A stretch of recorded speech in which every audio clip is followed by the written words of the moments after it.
Hello, everyone. We are ready to get started. Thank you very much for joining us. My name is Jeremy Martel, and I'm the Community Engagement Manager with the Cape Breton Partnership. Thank you for joining us for Introduction to Selling to Government. Before we get started, I introduce our speakers, just a quick technical brief to let you know on how to participate fully in this session. So we're using the Zoom webinar platform for this session, and that means that we can't see you, we can't hear you. So if you need to get up, if you need to stretch, if you need to grab a coffee, please feel free. We won't see you moving around, or don't feel that you'll be distracting us, really. If you have any questions, there is a Q&A tool at the bottom of the screen that you can use at any time to let us know about those questions. We'll also be taking any comments that you have, and I'm just moving the slides forward so that you see this about the questions.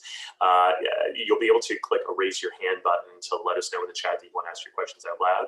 Please know that we'll be taking the questions at the end of the session, so that if you have anything at all during our presenters' speeches or the slides, just leave your questions and we'll see them at the end of the session and we'll get to them in turn. If you have any technical issues or other comments that you'd like to let us know about, please put that in the chat. We'll see that and we will take a look and try to help you as we go.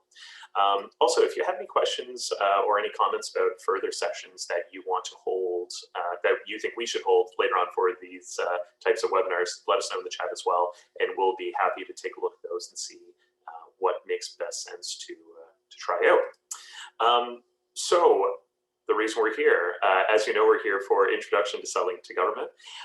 We're going to hear from Roy McDonald first up on the project overview and big picture for some local projects here in Cape Breton. As you well know by now, there are a number of major projects happening in Cape Breton in the near future and or that have started now, representing really an unprecedented investment in dollars that are happening right here at home. We're proud to be partnering with the Province of Nova Scotia to bring this series to you, and today's session will be presented by Beth Hartling, who will talk on a number of subjects very, very soon. So with that, I would like to stop my screen share and invite Roy McDonald to the stage, the digital stage. And I'll also ask Beth to share those slides as well. Thank you, Beth. Perfect. There you are, Roy. Thanks, Jeremy. Good morning, everyone, and welcome back to most of you. But I also know there, just going through the registration list, I know there are some new folks here this morning. So today's session is about selling to government, so that's a formal learning session that Beth will follow up with, but we thought that it would be appropriate to recap what this project is, and especially for those who weren't at the last session. So what I'm going to do is kind of describe, hopefully paint a picture for you, very high level, look at some pictures, and hopefully you can understand at the end of the day what we're building here and the magnitude of what we're about to do. So I'll get started. Next slide, please. So our project here is the healthcare redevelopment. It's going to run over the next half a dozen plus years, and I'll get a little more. I'll speak a little more on that when I speak about the regional. There's a significant renovation that happens after the new build. So we've got four different sites. This shows 5. I'll speak to that in a sec. So looking at the north side, so in the north side industrial park, we have a long-term care facility, a health center, and a laundry facility. We have depicted here the hospice, which we're not managing. However, it's being constructed now, and Nova Scotia Health is in fact helping to operate and advise in the health-related part of the hospice. The New Waterford Community Hub is a unique opportunity. It's a health center, a long-term care facility, and a school. The existing Beck School will be eventually demolished, and we'll have a new school out in New Waterford. It's unique opportunity. It's the only, will be the only facility, hub facility of its kind in North America. Glace Bay Hospital is a new emergency department and a significant renovation inside the existing hospital. And then the regional hospital is the biggest part of the project, where we'll have a new clinical services building, new cancer care, standalone cancer care center, and an energy center that supplies all the heating and cooling to the facility. So next slide, please. I'm going to talk about each one of these in a little more depth. So this is a conceptual architectural conception of the regional upgrades. So the high building, we learned probably since the last meeting, we confirmed that the clinical services building will be an 8-story tower behind the existing facility. To the right in this diagram, you'll see a lower level building. That's the standalone cancer center. At the end, it will be all hooked up by pedways. So pedway from the cancer center to the clinical services building, and then a couple of pedways connecting clinical services building to the existing regional hospital, which you see kind of grayed out in the background. This particular project is, we've actually gotten underway. We've got about a $5.5 million site prep contract happening just outside my window here. So that will be going until the fall. We have a tender closing on Friday for a large mechanical electrical contract that will go hand in hand with the site work contract through the summer and into the fall. We'll also here on this the regional site will be starting concrete work at the energy center. We'll also be starting concrete work at the cancer center. So it's going to be an extremely busy summer here at the regional site, and onward as we get into the construction of the buildings after the foundation work is complete. So that's pretty much the regional site in a nutshell. Next slide, please. So on the north side is a laundry facility, a long-term care facility, and a health center. And this is again, an architectural rendering of what that facility will be. Overlooks the harbor. It's in the north side industrial park. If you're down on the shore road in front of the new hospital, this new facility is basically up behind it in the industrial park. The small, low building, not small, but the lower building to the right in the rendering here is the laundry facility. There's basically a full story that's essentially under grade. So you only see partial building. So most of it's hidden. The long-term care facility, we'll get working on the laundry facility site work. We have a site work contract closing on, I believe it's Thursday, tomorrow or Friday. And that's for the early site works. That'll be followed by an excavation contract and a civil underground services contract. And then once again, we'll get into concrete. Our intention is to get into some concrete in the laundry facility this summer as well. And of course, the rest of the building will follow. Next slide, please. So this is we're not quite as far along with the renderings on the Waterford Hub, but this would represent, this gives you I guess a level of magnitude of what we're going to do over there. This is a combined school facility, long-term care and health center with community space as well and common spaces, so that it becomes an integrated facility.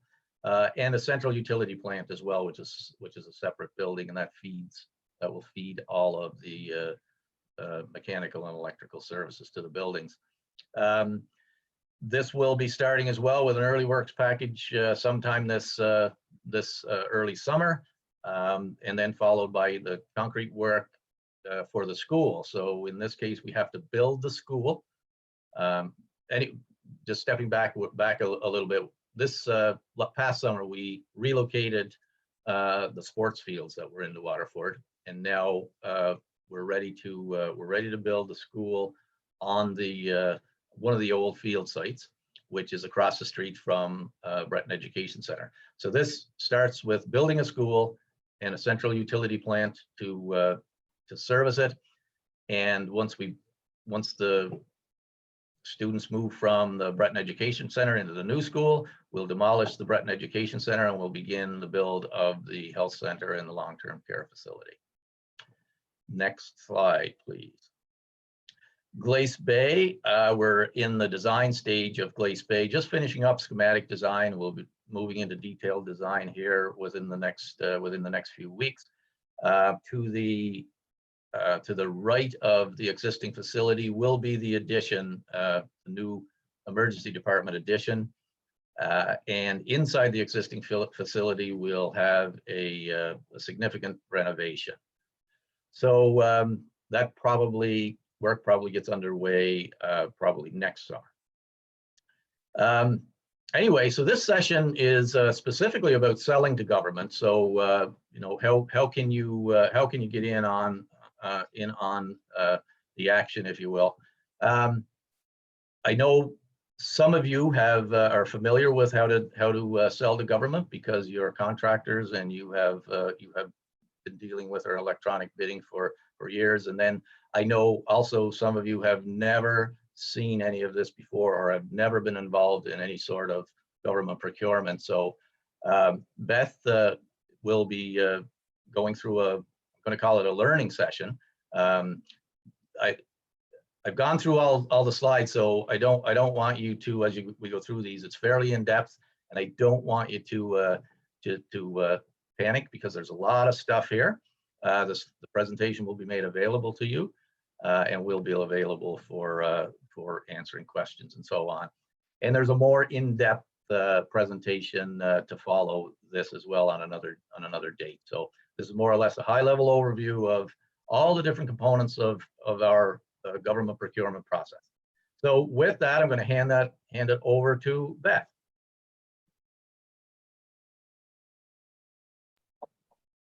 Thank you very much, Roy. So I'm going to go through, as Roy said, I'm going to start my video here. So I'm going to go through my slides here. There's lots of links that will be provided throughout the slides, but also summed up at the end. So at the last screen, you'll see where to find some links to get you to the places that I'm talking about, so you can find the opportunities that we're talking about here. So first of all, I'll just begin to explaining who we are. So procurement, we're a division with the Department of Service Nova Scotia, Internal Services. And because we're a government entity, we're bound by specific acts, trade agreements, and business ethics, which are used to formulate the Nova Scotia Sustainable Procurement Policy. So this web address here is where you can find the acts and the trade agreements. All of those are posted on our website. And a lot of the time I'm going to be directing folks to the website. We want to drive people to the website because that's where you're going to find a lot of information and these opportunities that we're talking about here. So this is a screenshot of the procurement website, and you can see along the right, if you scroll down towards there's the website. If you scroll towards the bottom, you can see these resources and the list of links that can take you to lots of documents and our policy and different things that you can read about those things in greater detail if you scroll down towards the bottom of our website. So procurement offers information and guidance to all government departments, boards, agencies, and commissions seeking unique creative. This is all policy language. Basically, we help all of our client departments, which are other departments such as transportation, infrastructure renewal, and other boards and commissions to be able to make sure that they are purchasing appropriately for their government entities. But our most prominent role is to facilitate the high value procurement process. So for example, transportation infrastructure renewal is a client department. And so when they have a high value construction requirement, they would work with us and we would facilitate the purchasing process for them. So they are in charge of the specifications, but we would be in charge of the procurement process. So what is a high value opportunity? When a value of a purchasing requirement reaches these values, so goods $10,000 and more, or services $50,000 and more, or construction $100,000 or more, these are considered high value purchasing requirements, and they have to be publicly posted.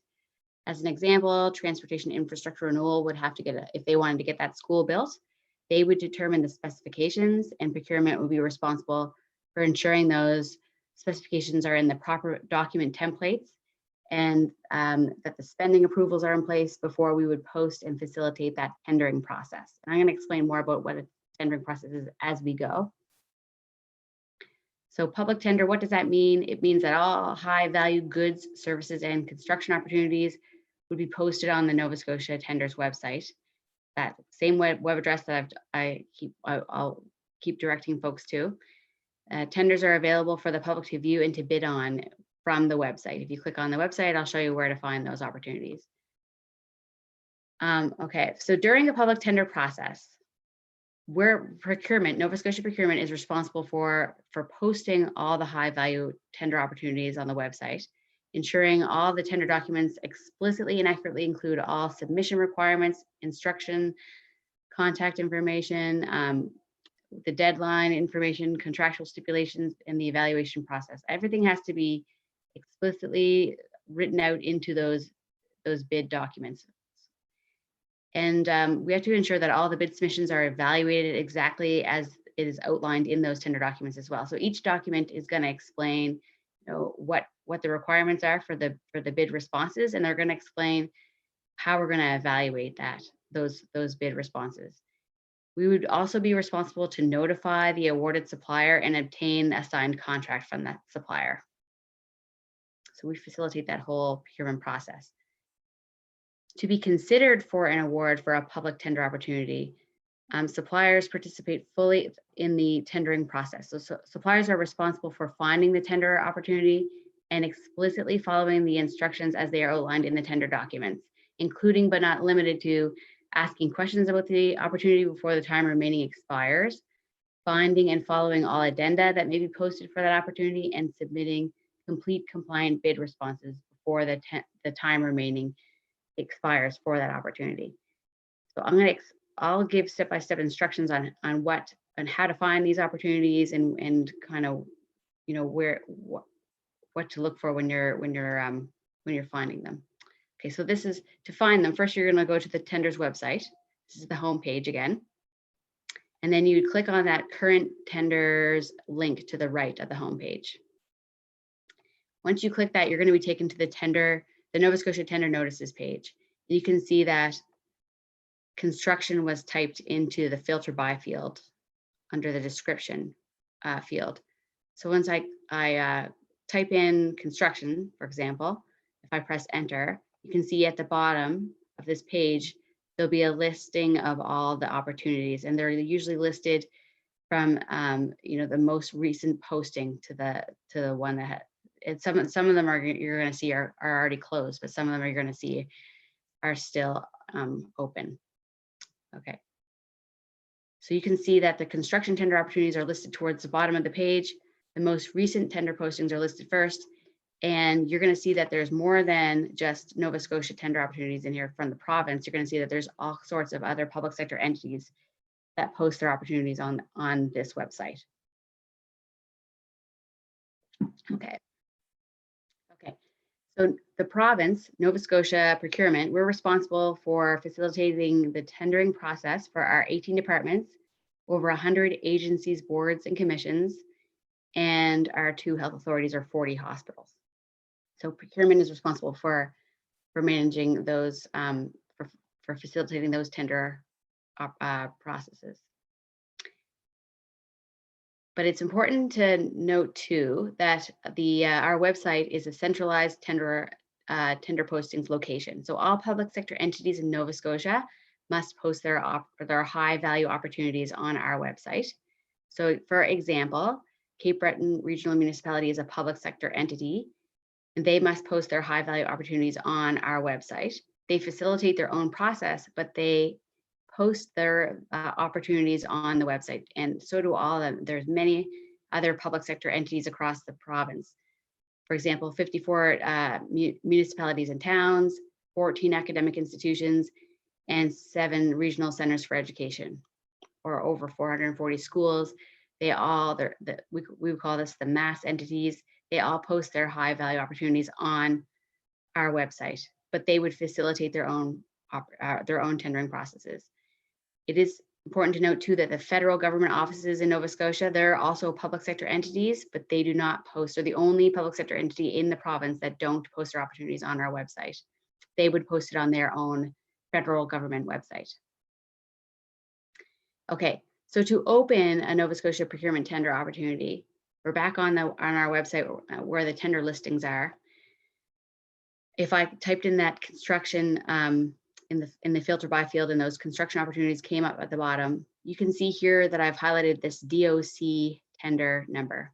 That's a link. So if I click on that link, and our tender documents are the provincial tenders start with a DOC and 9 number characters. So the regional projects are going to have DOC and then 9 number characters. I want to highlight here that Ariba, the e-procurement solution that we use is Ariba. So Ariba is the e-procurement platform the province of Nova Scotia uses for their tender opportunities. So this includes all opportunities for Nova Scotia, our departments, and the health authority. Suppliers must register with discovery.ariba.com to view Nova Scotia e-procurement opportunities and to participate and submit a bid response for the Nova Scotia e-procurement opportunities. If you're interested at all in these Cape Breton regional development opportunities, you want to register to Ariba so that you're able to open up those opportunities. Whether you're going to bid on them or not, you want to be able to access them, open them, even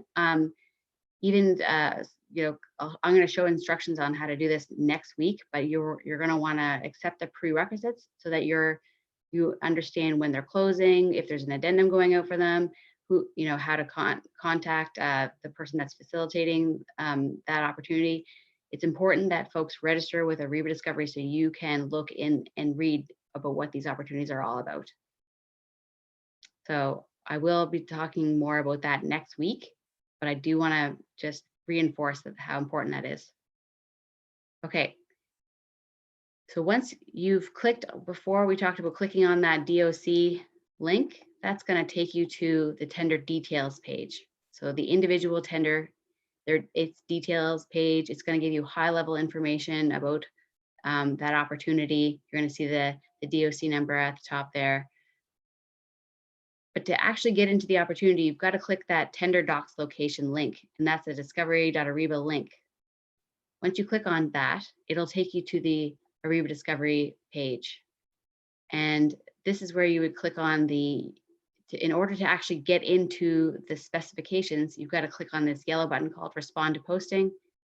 It'll prompt you to log in. And then once you log in, you'll be taken to the event details page. This is what an e-bidding tender looks like. So again, a virtual navigating the e-procurement system information session is going to be provided next week, and I'm going to give instructions, step-by-step instructions on how to navigate in this system. But if you wanted to look inside some of these opportunities before next week, I just wanted to give folks a kind of a view of what it would look like inside an Ariba opportunity. Okay. And also, on our website, you can see that there's this e-bidding. There's a link right here on this page, but you can see, if you click on that link, you'll be taken to this e-bidding page. You can get supplier guides and different information about how this e-bidding system works right now. If you didn't want to wait for next week, you can find information right now at any time on this web page.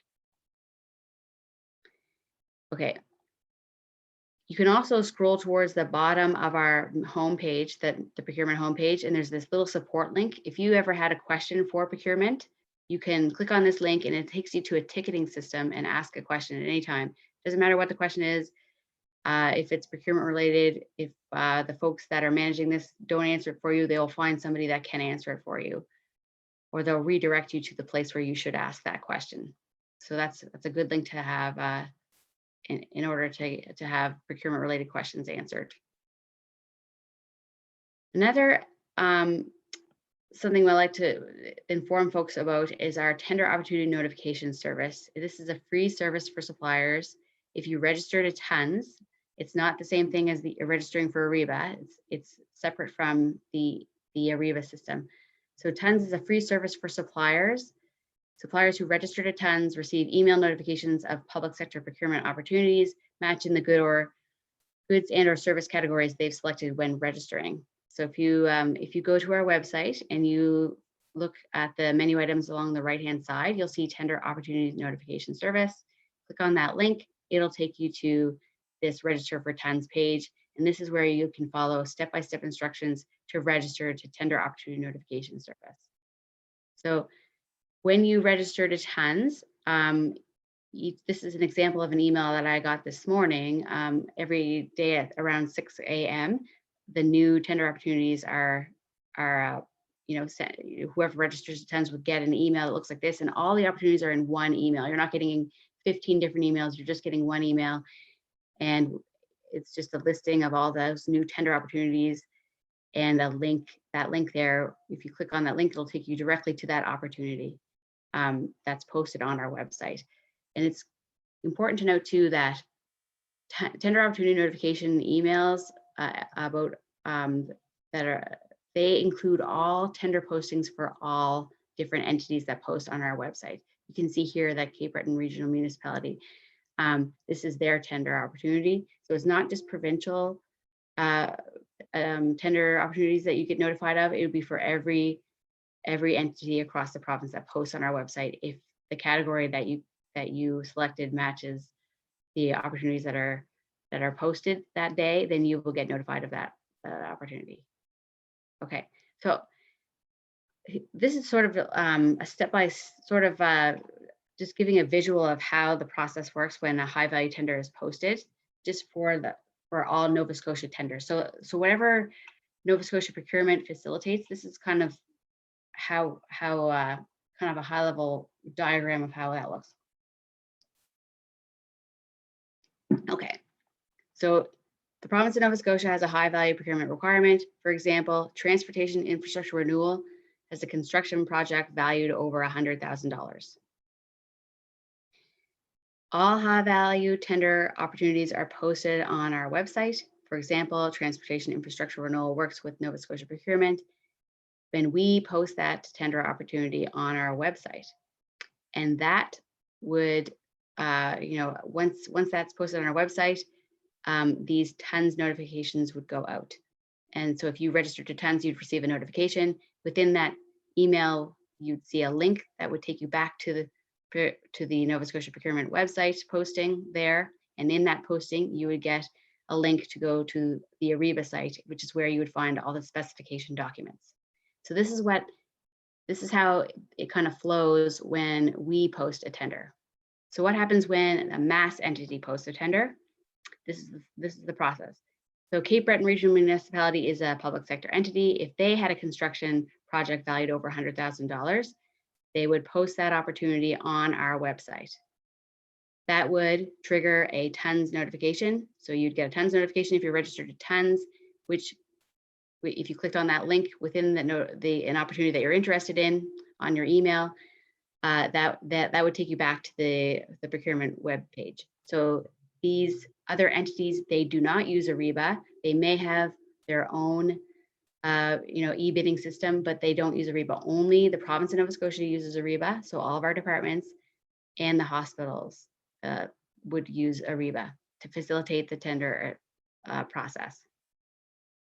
Okay, so generals hiring subcontractors. Traditionally, some folks would confuse subcontractors, that tendering or the bidding process that happens for if we were building a school and we were hiring a general to be involved with that opportunity. Generals would hire their own subcontractors, and they do that outside of the tender process with us. So here's a diagram of this. Okay, so Nova Scotia procurement has an opportunity such as a school. They post that opportunity on the procurement website. This triggers a TONS notification. If a general was registered to TONS, they would get notified, and that would take them, they would click the link to go back to our website. And then from the website link, they would click on the link to go to Ariba to find the specifications. Outside of that process, the generals might see that they need subcontractors. So then the general, traditionally, they would find their own subcontractors, and they would maybe, get 3 quotes or find their own subcontractors in their own way. Then they would use whoever they found to build their final bid price. And then that general would formulate their bid and submit their bid response within the Ariba system. Okay, but for these Cape Breton Regional Development Project packages, the trade packages some of them are being posted as individual separate opportunities. So it's really important that you know who the generals are, if there are generals, to know if the trade packages are within those larger opportunities, and those are going to be, you're going to know that by looking at the tender specifications. You can see how those bid packages are being put together. You can also see that if there is individual trade packages that are separated out of the larger opportunity, if they're posted on our website, that you'll find them there on the website as well. So you may, some of these smaller companies may be able to apply to bids on their own if those trade packages are separated out, and if they're not, they're going to want to contact the larger companies. Okay, so we do have contact names for folks, and I have the listing of the contacts in this presentation. If you want to communicate with us and ask questions about this kind of thing, you can ask questions at any time. We'll try to direct people as well as we can.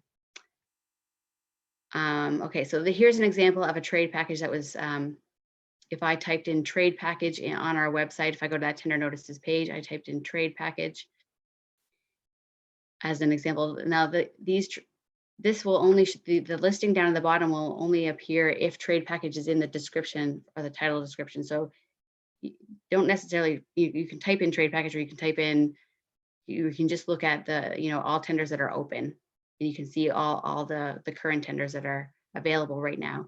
But I typed in trade package, and you can see a listing of tenders showed up at the bottom with the word trade package in their description. I selected the first one, and I clicked on that link, the DOC link for the first one, and it took me to the tender details page for that specific opportunity. Within the tender details page, I select that tender docs location. I've already talked about this. I'm repeating this process again, just to show folks. Once I click on that link, it'll take me to the Ariba discovery page. I select respond to posting, and I put in my login information, and that takes me to the event details page. And you can see here, this is the electronic. This is what an e-bid looks like in Ariba. You can see I've highlighted here addendum, and on the main center portion of my screen, you can see the addendum section is up on my screen, and you can see that there are links there which show that there's an addendum 1 and 2. You can download those PDF documents to see what those addenda are. If I go to the event contents number 2, I can see on the main portion of my screen, there's a link that shows a PDF document that I can download, and that is the actual trade package. So I can download that document. I can actually read what that trade package is all about. So more details about how to actually maneuver in this in Ariba I'm gonna provide that next week. But I just wanted to give you a kind of a highlight of what that looks like. Again, these are the contacts involved with the project for the Cape Breton redevelopment project. So feel free to send us questions, or the folks there questions. They can help answer those questions for you if you have any, if you want to know more about where to go or what's happening with this project. Okay. Again, for this presentation, if you have any questions, you can type in your questions into into this Zoom meeting. Okay, moving on. We also want to talk about other opportunities when you're looking at when we're talking about Nova Scotia procurement. There are other opportunities for folks to find. We don't just post our high value. If you look on the tenders website, you're going to see all the high value opportunities. But what about low value opportunities? There are some of you that may be able to apply to a standing offer, for example, and I'll explain what that is. So a standing offer is a continuous offer from a pre-approved supplier to supply goods and or services as requested through the use of a call-up process during a particular period of time at a predetermined price for a discount or generally within a predefined dollar limit. Okay. So standing offers, when we have a new standing offer that we need to either the contract has run out of our old standing offer or we're going to set up a new standing offer, we would post standing offer on the procurement website just as we would like a tender. So you can see under current tenders, you click on that, that's where you'd find the most recent standing offer opportunities. Also, tons notifications are sent out when new standing offers are posted, just like because they're like a tender. To be awarded for a standing offer, contract suppliers must participate in the tendering the process, follow the instructions as they are outlined in the standing offer document, and responses go through the same type of evaluation process as a regular tender, and the successful supplier would sign a contract to finalize the award. Some suppliers may have to follow through with the onboarding process, and I'll show you how to find those as well. Standing offers vary. Some standing offers are going to be, we're going to hire one supplier for a contract, or there may be several suppliers for a category. Say we wanted to have a standing offer for, for parts or something. We may have many different suppliers on that standing offer contract.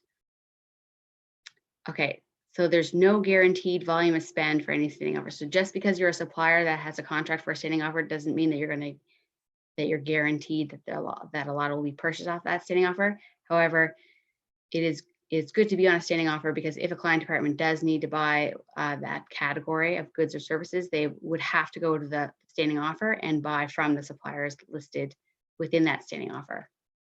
Okay, several standing offers have ongoing onboarding available for them. So you can find those standing offers by going to our website again, looking at that menu item list to the right and clicking on the current standing offers link. This will take you to the current standing offers contracts page. You can see that there are some that have that ongoing onboarding link.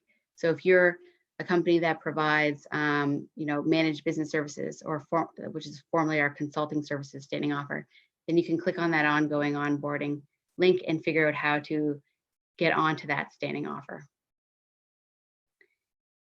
FlexTrack is a managed, they manage several of our contracts, several of our standing offers. So sometimes when you select that ongoing onboarding link, you're going to be directed to a FlexTrack contact, and they'll instruct you on how to register or get on that standing offer. Okay, what about purchases valued less than the high value amount?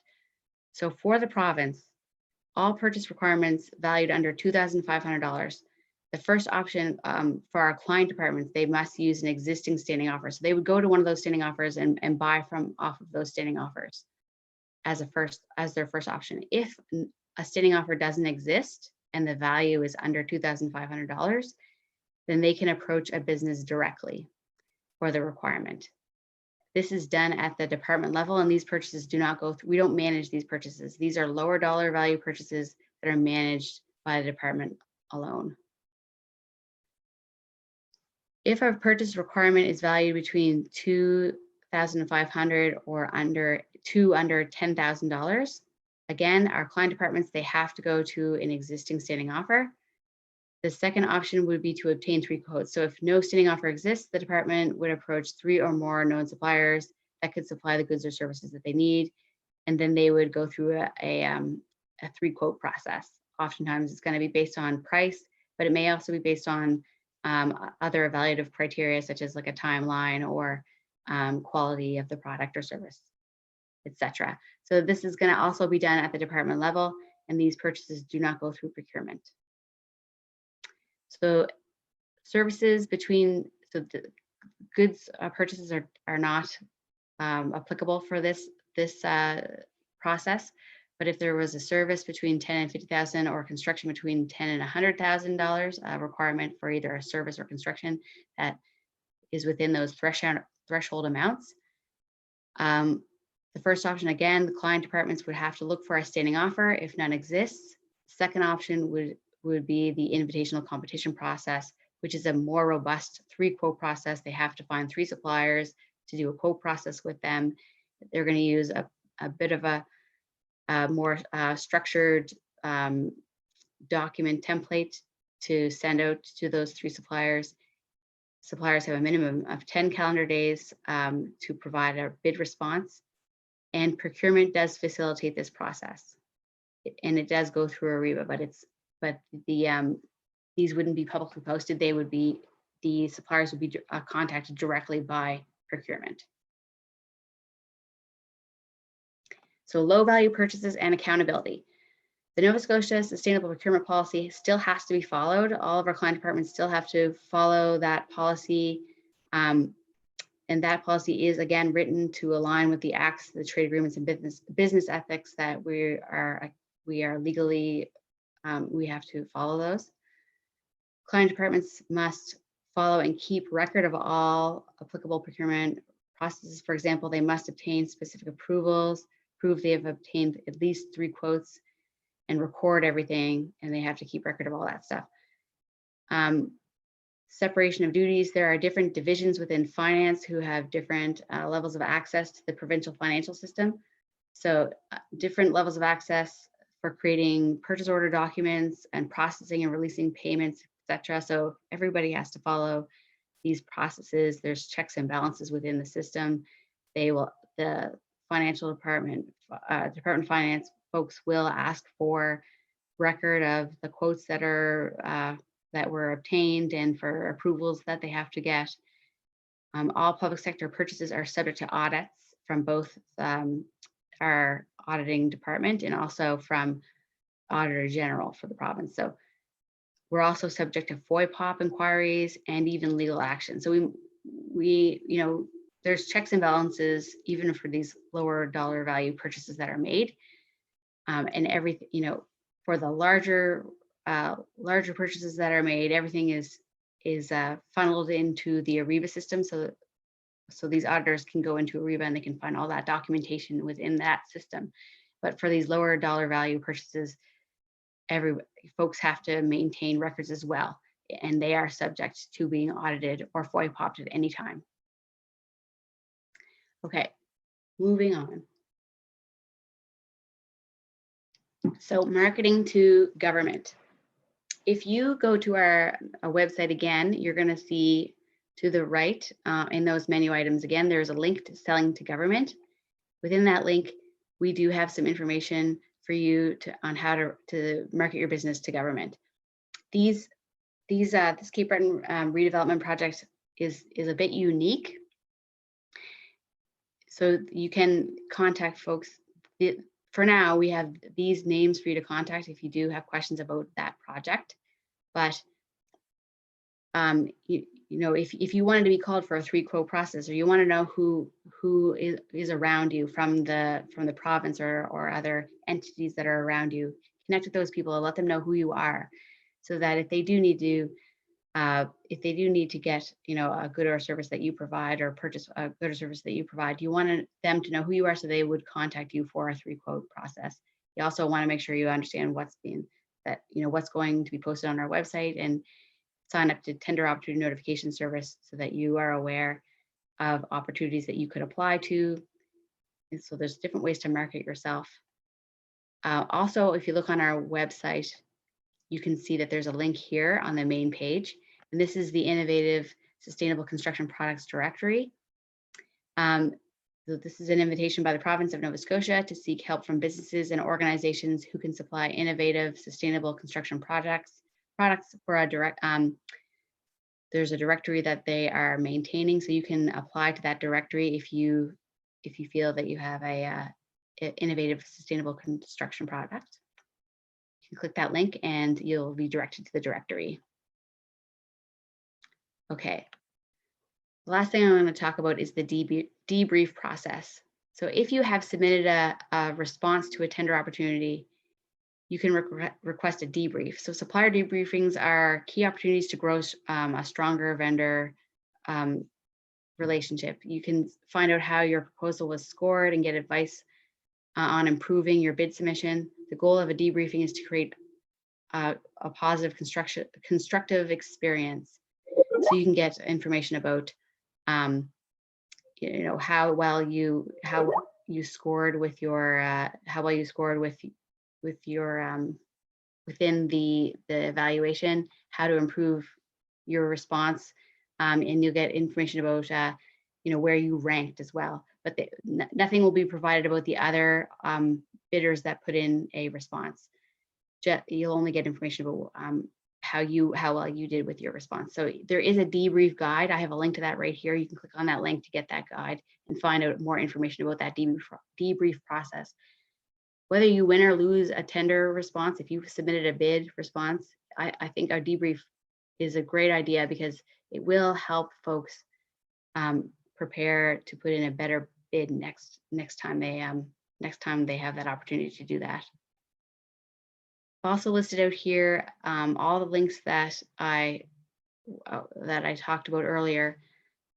I'll start out with that the tender notices page link, that innovative sustainable construction products directory for anybody who wants to apply to that directory, the tons notification service, and to register for a REBA, there's a link here to direct you to that, e-bidding information, and that support ticketing system link.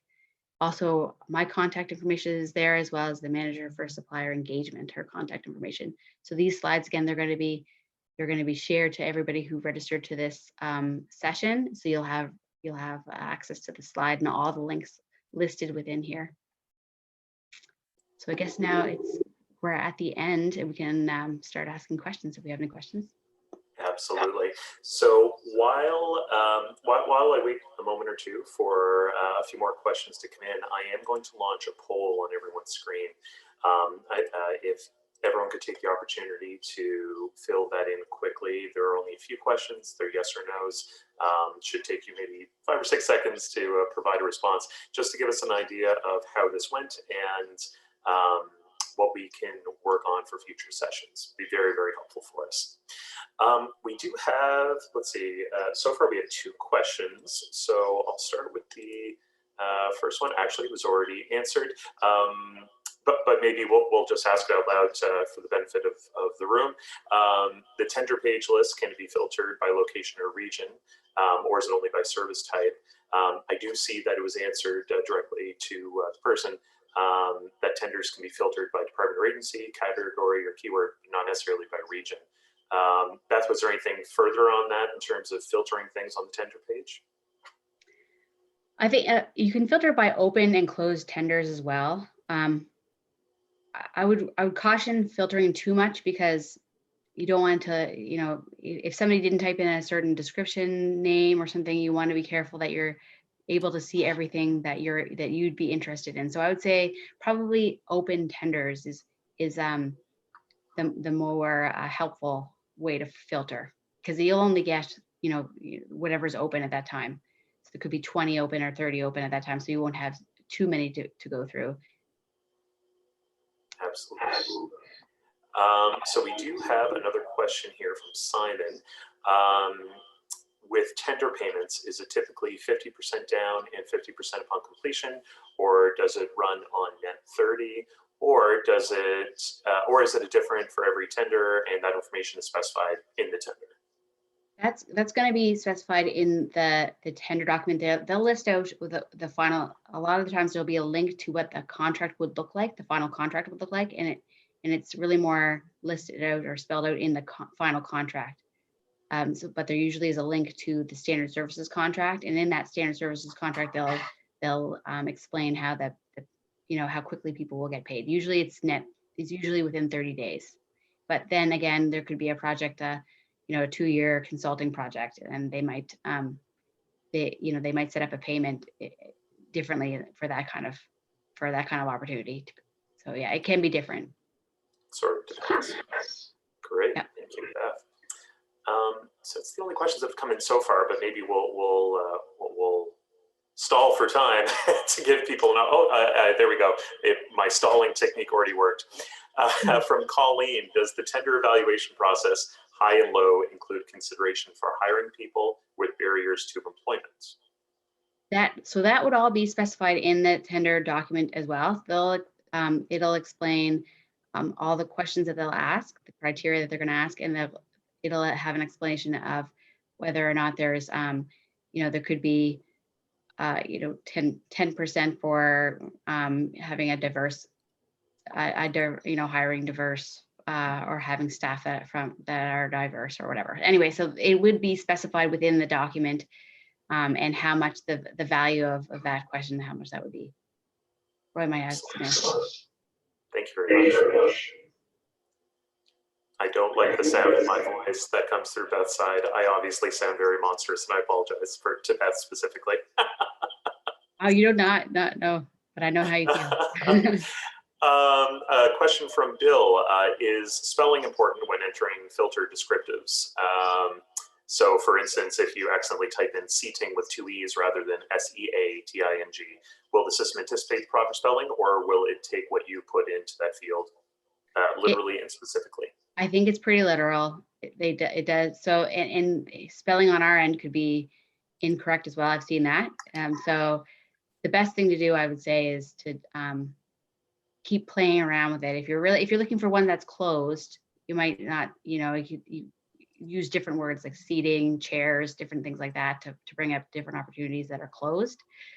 But if you're looking at all open tenders, you're not going to have to dig too far down to see what's available that matches the category you're looking for. If you just read through each of the items that are available within the listing, you'll eventually find, if there's something available, you'll find it. So again, you can play around with the filtering, but yeah, I think that looking at the current open tenders is kind of the best way to find what you're looking for, if it's there. Perfect, thank you very much. There's another question here, maybe a little bit more for Roy. Is there a link available for the Cape Breton Redevelopment project? And in anticipating the answer, I am getting that ready, but maybe if you'd like to speak to that a little bit, Roy.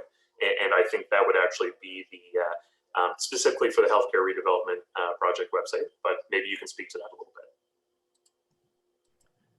Yeah, so I guess one of the things, if you go to the provincial government webpage, you'll find a link to this specific project.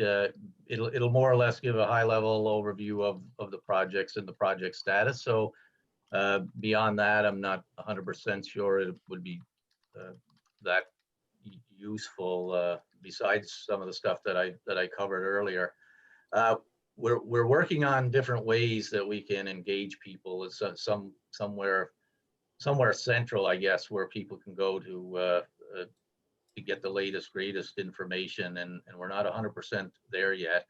The partnership certainly has project information as well. So I guess the long and the short of it is there is in fact a direct link to the project through the Nova Scotia government webpage, but we're working on, we haven't figured out what works best yet. Because there are all sorts of suppliers, or not even necessarily suppliers. There are people looking for information. There are people wanting to get in on action. There are people who want to speak directly to project people and so on. So it's very complex. And we're still trying to work through what the best way to handle that is. So maybe that's a partial answer. Absolutely. So I put up a link in the chat box to the website that's currently available for the healthcare redevelopment projects through the provincial government website. So you'll find that in the chat box. And thank you, Tom, for asking. There will be another larger, well, not larger, but a more encompassing website that'll deal with all the projects and speak to a little bit of business opportunity and workforce development opportunities and more on those projects. So that'll be coming in the future, and we'll be sure to reach out to everyone that attended these sessions to let them know as that comes up. And as more opportunities come up to engage further with representatives of the province and project managers and general contractors on this project, etc., we'll endeavor to get that information to those that signed up for the session, as well as people in the general public. So that information will absolutely be shared when available as well. Great. Not seeing any other questions quite yet, but maybe if I stall for time one more time, maybe we'll get one more. Thank you very much, everyone, for answering the polls that we had put up. I'm going to put that one away. When the session does end, there will be another exit survey that we'd love for you to fill out. That will give you an opportunity to provide any specific comments or questions that you had on this session, or comments on how it went or how to make it better, as well as future topics that you think that would be helpful from a supplier standpoint, for whether it's government procurement or selling to government, or the business opportunities that exist through some of the projects that the government is opening. Not just here locally, but across the province. We'd love for Cape Breton businesses to take more advantage of projects that exist here on island and across the province. So don't feel that you have to limit yourself just to the filtered projects that occur here locally. Not seeing any other questions. Beth or Roy or Kimberly, do you have any other comments to close us out? I hope folks come next week, because that's really going to explain more of the technical part of how to navigate in that e-bidding system. What and how, because it isn't always as intuitive for the first time user, but that will provide real step-by-step instructions on how to navigate in that system. It's really important if people want to know, what those specification documents look like. They've got to be able to register to Ariba and look inside Ariba and accept the prerequisites so that they can get notified of changes and that kind of thing, and access the documents once the opportunity is closed as well. So next week's going to be important for folks to, if they want to be able to read those specification documents. Absolutely. Yeah, and I agree with Beth. I think knowing not only about the protocols and processes we have to follow, but also the electronic piece of it too will be very important. Thank you, Kimberly. Roy, any closing remarks? I know that there are some folks out there who aren't necessarily going to get involved in the e-bidding, and they're more interested. They provide services and stuff on a local basis. I know this session wasn't specifically about that, but there's a significant opportunity here for smaller homegrown businesses to actually be involved in service industries such as food and accommodations and so on and so on. And I don't know if all of you understand. I know some of you did because you were here last time, how this project's set up. The Glace Bay project will in fact be a traditional general contractor setup. So that's what everybody is pretty much used to around here. But the majority of this project is we're using a construction manager. So all of these little tender packages, those contracts will be directly with the Department of Transportation. So if there's a formwork contract and there's a concrete contract and then there's an excavation contract, each of those packages will be a tender package, and an agreement will be signed between the Minister of Transportation and that company providing that particular service. The construction manager is, on behalf of the minister, is essentially managing all of these little contracts. So it's a little bit different than a general contract setup.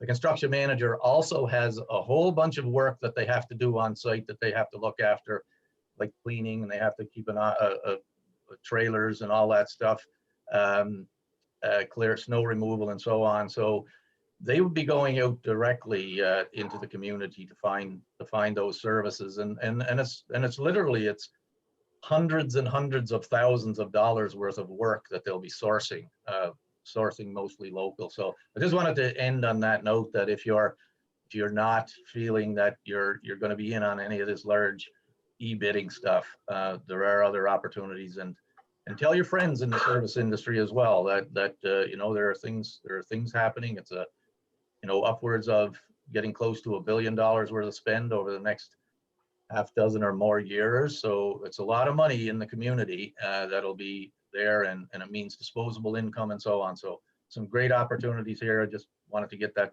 plug in. I know it's about selling to government. I guess that would be selling to government as well, right? But on a little different level.